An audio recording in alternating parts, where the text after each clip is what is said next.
سیدنا عبداللہ بن حذافہ سہمی رضی اللہ عنہ، یہ وہ عظیم ہستی ہیں کہ جن کو سیدنا عمر فاروق رضی اللہ عنہ نے فرمایا کہ سب مسلمانوں پر لازم ہو گیا کہ عبداللہ بن حذافہ کے سر کو چومیں، لو میں اس کا آغاز کرتا ہوں۔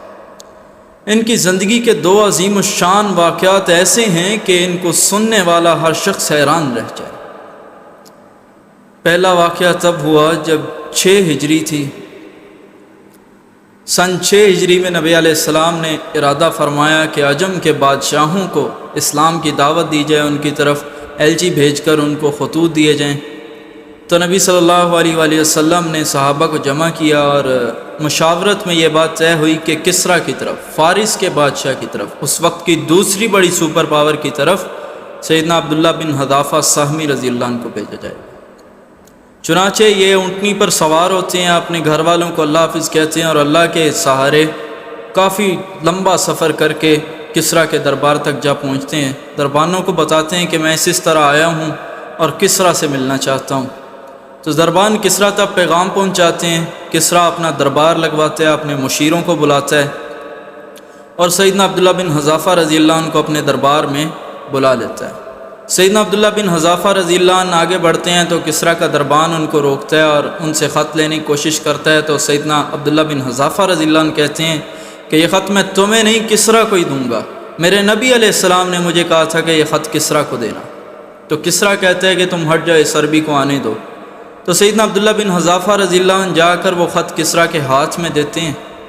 کسریٰ ترجمان سے وہ خط پڑھاتا ہے تو ترجمان ابھی پہلا جملہ ہی پڑھتا ہے، من محمد رسول اللہ صلی اللہ علیہ وآلہ وسلم الی کسریٰ عظیم فارس سلام علی من اتبع الہدی۔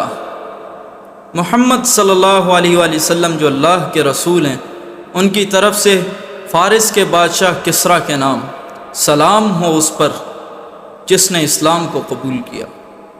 تو یہ پہلا جملہ یہ نبی علیہ السلام کی اس ذہانت کو ظاہر کرتا ہے، یہ نبی علیہ السلام کے اس وقار نبوت کو ظاہر کرتا ہے کہ جملہ ایسا تھا اگر اس پر کسریٰ غصہ نہ دکھاتا تو اس کی ساری سلطنت اور اس کا سارا رعب جاتا رہتا۔ تو کسریٰ اس پر بہت غصے کا اظہار کرتا ہے کہ کیسے نبی علیہ السلام کی نعوذ باللہ ہمت ہوئی کہ اب میرے نام سے پہلے اپنا نام لکھ لیں۔ اس نے غصے میں خط کا پیغام بھی نہیں سنا اور ترجمان سے خط چھین کر پھاڑ دیا۔ سیدنا عبداللہ بن حذافہ رضی اللہ عنہ کہتے ہیں کہ میں کسریٰ کے دربار سے نکلا تو کسریٰ شدید غیظ و غضب میں تھا، لیکن اللہ کی قسم میں اپنی اونٹنی پر سوار ہوا تو مجھے اس بات کا کوئی غم نہیں تھا کہ اس کے بعد عبداللہ بن حذافہ زندہ رہے یا اللہ کی راہ میں شہید کر دیا جائے۔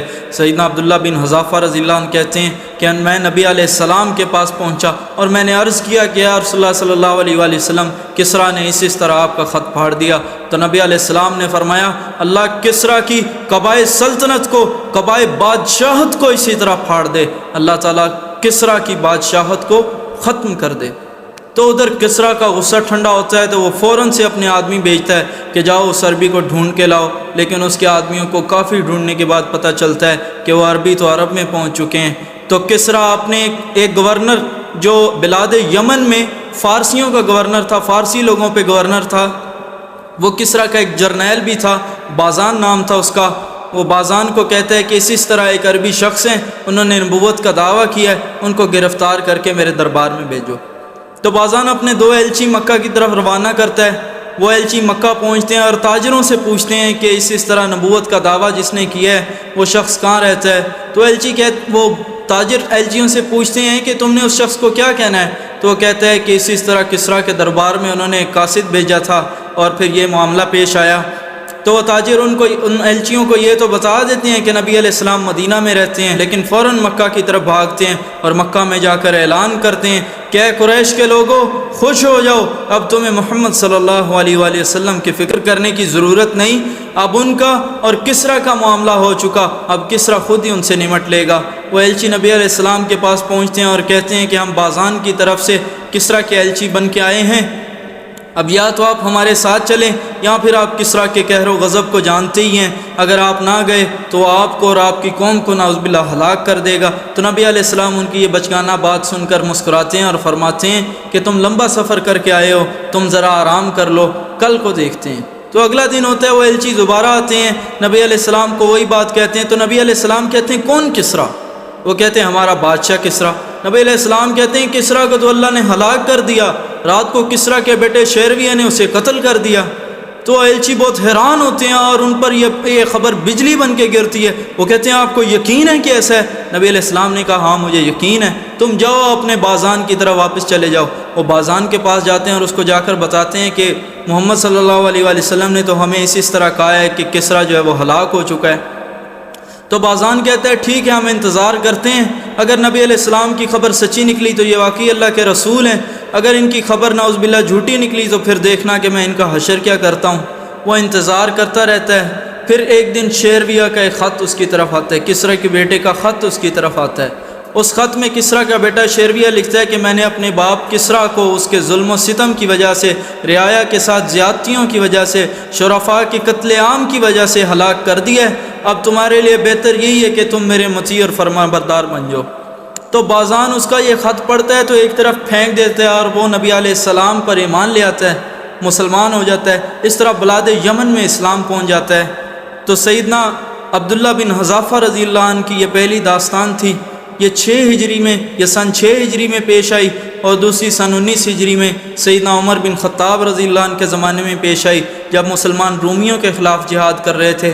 رومی سلطنت وہ اس وقت کی پہلے نمبر کی سپر پاور تھی، یہ فارس تھی، یہ دوسرے نمبر کی، اور جو روم تھا وہ پہلے نمبر پہ۔ تو مسلمان رومیوں کے خلاف جہاد کی تیاری میں مصروف ہوتے ہیں، سیدنا عمر رضی اللہ عنہ کے حکم ہوتے ہیں تو اسلامی لشکر جمع ہو رہے ہوتے ہیں، مدینہ میں جہاد کی تیاریاں ہو رہی ہوتی ہیں۔ تو قیصر کو ہر پل کی خبر پہنچ رہی ہے کہ اب مدینہ میں اتنے مسلمان جمع ہو گئے، اب مدینہ میں اتنا اسلحہ آ گیا، اب مدینہ سے اتنے لوگ نکلے، اور اتنے وہ مطلب جاسوس ہوتے ہیں اس کے۔ تو قیصر ان کو کہتا ہے کہ اب تم مسلمانوں میں سے جس شخص کو بھی گرفتار کرو نا، اسے میرے پاس لے آنا۔ تو اللہ تعالیٰ کی منشا، اللہ تعالیٰ کی چاہت کہ سیدنا عبداللہ بن حذافہ رضی اللہ عنہ نے جیسے کسریٰ کے دربار میں اسلام کی عظمت اور وقار کی دھاک بٹھا دی تھی، ایسی اللہ تعالیٰ نے چاہا کہ قیصر میں بھی اسلام کی عظمت اور وقار کی دھاک بٹھائے، اور عبداللہ بن حذافہ کے ذریعے ہی بٹھائے۔ تو اللہ تعالیٰ نے سیدنا عبداللہ بن حذافہ رضی اللہ عنہ کو قیدی بنوا دیا، اور اس طرح اللہ تعالیٰ نے ان کو قیصر کے دربار میں پہنچا دیا۔ یہ قیصر کے دربار میں پہنچتے ہیں تو قیصر ان کو دیکھتا ہے، یہ بہت سادہ سے شخص تھے، بہت ہی سادہ سے، انہوں نے ایک پرانی سی چادر لی ہوتی ہے، تو قیصر ان کو عجیب نظروں سے دیکھتا ہے اور حیران رہ جاتا ہے کہ یار اس کے اندر کیسا وقار ہے، کیسا اس کے اندر عزم نظر آ رہا ہے اس کی آنکھوں میں۔ تو قیصر ان کو ایک پیشکش کرتا ہے کہ تم اسلام کو چھوڑ دو، تم عیسائی ہو جاؤ، میں تمہارے ساتھ بہت عزت کا معاملہ کروں گا۔ تو حضرت عبداللہ بن حذافہ رضی اللہ عنہ کہتے ہیں کہ میری جان تو جا سکتی ہے، میں مر تو سکتا ہوں، لیکن میں اسلام نہیں چھوڑ سکتا۔ تو قیصر ان کو کہتا ہے کہ میں آپ کو اپنی سلطنت میں ایک علاقے کا گورنر بنا دوں گا، ایک صوبے کا گورنر بنا دوں گا، آپ اسلام چھوڑ کے عیسائی ہو جاؤ۔ تو سیدنا عبداللہ بن حذافہ رضی اللہ عنہ پھر وہی جواب دیتے ہیں کہ اس سے بہتر تو یہ ہے کہ میں مر جاؤں، اسلام چھوڑنے سے بہتر تو یہ ہے کہ میں مر جاؤں۔ تو قیصر ان کو ایک بڑی پیشکش کرتا ہے۔ قیصر کہتا ہے کہ اچھا میں تمہیں نہ اپنی آدھی سلطنت دے دوں گا، اپنے برابر کا بادشاہ بنا لوں گا، تم اسلام چھوڑ جاؤ، عیسائی ہو جاؤ اور میرے ساتھ مل جاؤ۔ یہ سن کر سیدنا عبداللہ بن حذافہ رضی اللہ عنہ بڑے جوش کے ساتھ جواب دیتے ہیں کہ تجھے سمجھ نہیں آتی، تو مجھے عرب و عجم کی بادشاہت پیش کر، میں ٹھکرا دوں گا، لیکن کبھی بھی یہ توقع نہ رکھنا کہ عبداللہ بن حذافہ اسلام کو چھوڑ دے گا۔ ان کا یہ جرت والا جواب سن کر قیصر کو غصہ آتا ہے۔ قیصر کہتا ہے کہ ان کو باندھو، ان کو پا جولاں کر کے تختہ مشق بنا لو، ان کے اوپر تیروں کی مشق کرو۔ تو سیدنا عبداللہ بن حذافہ رضی اللہ عنہ کو باندھا جاتا ہے، ان کے اوپر تیروں کی مشق کرنے کے لیے ان کو لے جایا جاتا ہے۔ تو قیصر کہتا ہے پہلے ان کے ہاتھ پہ تیر مارو، ان کے ہاتھ کو زخمی کرو۔ تو ایک تیر چلایا جاتا ہے اور سیدنا عبداللہ بن حذافہ رضی اللہ عنہ کے ہاتھ میں لگتا ہے۔ تو قیصر ان کو دوبارہ پیشکش کرتا ہے کہ عبداللہ بن حذافہ تو اسلام کو چھوڑ دے، عیسائی ہو جا، میں تجھے اپنی آدھی سلطنت دوں گا۔ سیدنا عبداللہ بن حذافہ رضی اللہ عنہ دوبارہ وہی جواب دیتے ہیں کہ تجھے سمجھ نہیں آتی کہ تو مجھے عرب و عجم کی بادشاہت دے دے، پھر بھی یہ توقع نہ رکھیں کہ عبداللہ بن حذافہ اپنے اللہ سے اور اپنے نبی علیہ السلام سے بے وفائی کرے گا۔ تو قیصر کہتا ہے ذرا اس کے پاؤں میں تیر مارو جو اس کے پاؤں کو زخمی کر دے۔ ایک اور تیر چلایا جاتا ہے، عبداللہ بن حذافہ رضی اللہ عنہ کے پاؤں میں وہ تیر لگتا ہے۔ قیصر پھر وہی کہتا ہے کہ عبداللہ بن حذافہ تو اسلام چھوڑ دے، عیسائی ہو جا، میں تجھے اپنی آدھی بادشاہت دوں گا۔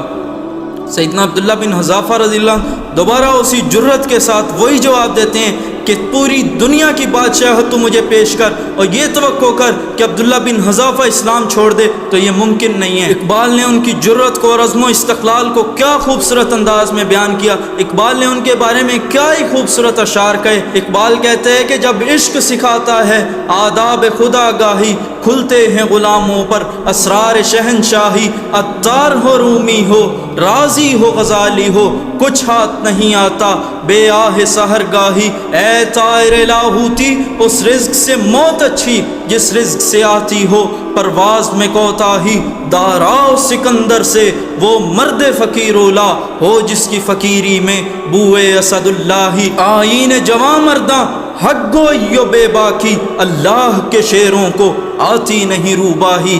اقبال کہتا ہے کہ عبداللہ بن حذافہ رضی اللہ عنہ وہ عظیم صحابی تھے جنہوں نے اللہ سے اس قدر محبت کی کہ ان کے سامنے دنیا و ما فیہا پیش کی گئی، انہوں نے ٹھوکر مار دی ساری دنیا کو، ساری دنیا کی بادشاہت کو ایمان کے بدلے میں، اور اپنی جان کی بھی پرواہ نہیں کی۔ وہ اللہ کے شیروں میں سے ایک شیر تھے، ان کو تو حق سے مڑنا آتا ہی نہیں تھا، ان کو تو آتا تھا تو عزم اور استقلال آتا تھا، ان کو آتا تھا تو اللہ کا نام آتا تھا۔ ان کا عزم و استقلال دیکھ کر کیسر کو اور غصہ آتا ہے۔ کیسر کہتا ہے کہ ایک بڑے کڑھائی میں تیل ڈالو اور اس تیل کو خوب گرم کرو۔ تیل گرم کیا جاتا ہے، کیسر دو مسلمان قیدیوں کو بلواتا ہے، ان میں سے کہتا ہے کہ ایک کو اس گرم تیل کے اندر ڈال دو، اس مسلمان کو اس گرم تیل کے کڑھائی کے اندر ڈالا جاتا ہے، اس مسلمان کا گوشت سارا جل جاتا ہے، کچھ دیر بعد اس کی ہڈیاں تیل کے اوپر تیرنے لگتی ہیں۔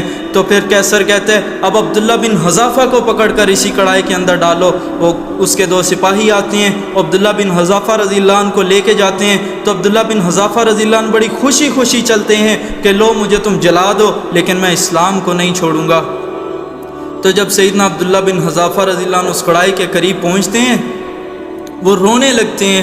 کیسر کہتا ہے کہ عبداللہ بن حذافہ اب کیوں روتا ہے؟ میں نے تو تجھے اتنی اچھی پیشکش کی تھی، اس پر تو نہیں روتا کہ تو نے ٹھکرا دیا، یا اس پر روتا ہے جو میں تجھے عذاب دینے والا ہوں؟ تو سیدنا عبداللہ بن حذافہ رضی اللہ عنہ کیسر کو کہتے ہیں او کیسر، نہ تو میں تیری دولت کے لیے روتا ہوں جس کی میری نظر میں حیثیت ہی کوئی نہیں، اور نہ میں اس لیے روتا ہوں جو تو مجھے تکلیف دے گا، جو مجھے عذاب دے گا، بلکہ میں تو اس لیے روتا ہوں کہ میرے اللہ میرے پاس تو ایک جان ہے، کاش میرے پاس ہزاروں جانیں آتی، میری ہر جان پر امتحان آتا، میں ہر امتحان میں تیرے حضور اپنی جان کا نذرانہ پیش کرتا اور میں مر جاتا، یا اللہ میرے پاس ایک جان کیوں ہے؟ اقبال نے ان کی اس کیفیت کو بھی کیا خوب بیان کیا۔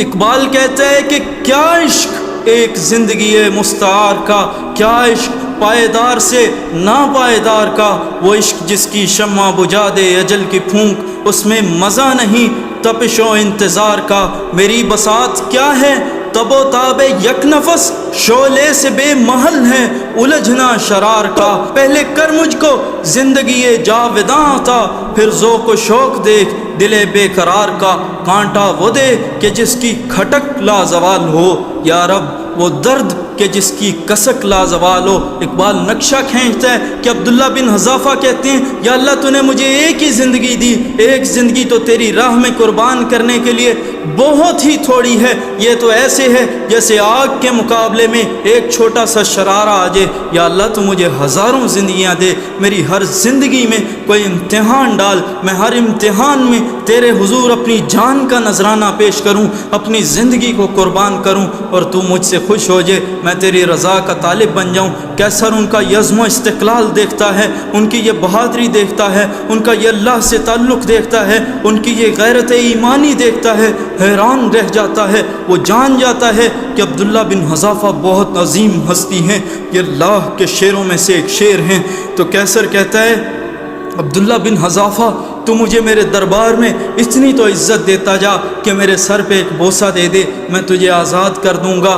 ہاں ہاں دیکھو کہ نبی علیہ السلام کے غلاموں کے غلام ہیں اس دنیا کے بادشاہ، کیسر و کسریٰ عبداللہ بن حذافہ کی خاک پا کے برابر نہیں ہیں۔